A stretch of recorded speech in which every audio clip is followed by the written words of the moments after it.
இப்ப இந்த கதையில நம்ம எதை எதிர்பார்க்கிறது அப்டின்னா, சிறகடிக்க ஆசையில தெரியல. ரோகிணி மாட்டுனதுக்கப்புறம் கதையில பெரிய பிரளயமே வெடிக்கும் அப்டின்னு வந்து பார்த்தா, அவங்கள சும்மா வந்து மீனாவ எப்படி நடத்துனாங்களோ, அதே மாரி நடத்துறதும், குத்தி காமிக்கிறதும், வசிய மருந்து வச்சு பிரிக்கிறேங்கிறதுங்கிற மாரி ஃபன்னான, காமெடியான விஷயங்கள் மட்டும் தான் நடந்துட்டு இருக்கே தவிர, சீரியஸா கதை எங்கேயுமே பெருசா மூவ் ஆகல.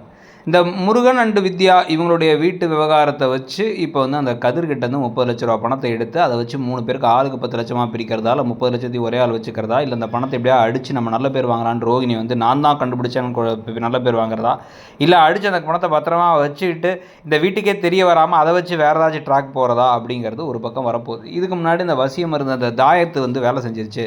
அதனால வந்து விஜயாவுக்கும் மனோஜுக்கும் இடையில வந்து விரிசல் விழுந்துருச்சு. அதுக்கப்புறம் அவங்க கண்டுபிடிக்கிறாங்க. ரோகிணி தான் செஞ்சாங்கன்னு கண்டுபிடிக்கிறாங்களா அப்படிங்கிற ட்ராக் ஒன்று கண்டுபிடிச்சிட்டாங்கன்னா பலார் பலான்னு விட்டுருவாங்க ரோகிணியை. என்ன தைரியம் இருந்தால் என்னையும் என் பிள்ளையும் பிரிக்க பார்ப்பாங்க, நீங்கள் மட்டும் எவ்வளோ தைரியம் இருந்தால் என்னையும் என் புருஷனையும் பிரிக்க பார்ப்பீங்க. அப்புறம் திருன்னு முழிக்கிற காட்சிகள் எப்பயும் போல நடக்க தான் போகுதோ அப்படின்னு தோணுது.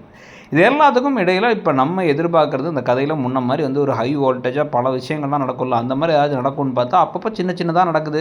சைடில் வந்து கதையை கொண்டு போயிட்டுருக்காங்க. இல்லை இந்த ரோகிணி பாதி மாட்டினதுக்கு பிறகு எப்படி எடுத்து போகிறதுனே தெரியலங்கிற மாதிரி கொண்டு போயிட்டுருக்காங்களாங்கிற கேள்வி கிடையில.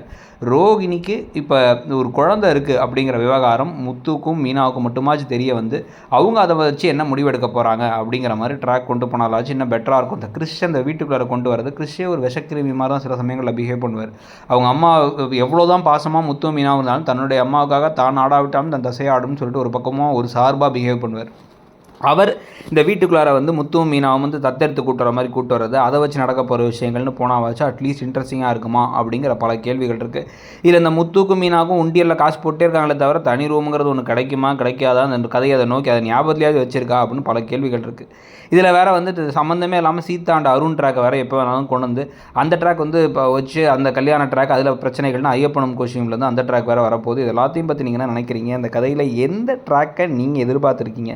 இல்லை எந்த ட்ராக் வேணாங்க முன்ன மாதிரி இப்போ கதை இல்லைன்னு நினைக்கிறீங்களா? இல்லை நல்லா தாங்க போயிட்டுருக்கு, ஒரு மாதிரி ஜாலியாக எப்படி இருந்தாலும் என்டர்டெய்னிங்காக போகுது, ஏதோ ஒரு கதை அதை நல்லபடியாக கொண்டு போயிட்டுருக்காங்கன்னு தோணுதாங்கிறத சொல்லிவிட்டு அப்படியே இடம் பொருள் சேனலை மறக்காமல் சப்ஸ்கிரைப் பண்ணி பக்கத்தில் இருக்க அந்த பெல் ஐக்கானையும் கிளிக் பண்ணிக்கோங்க. தேங்க்யூ.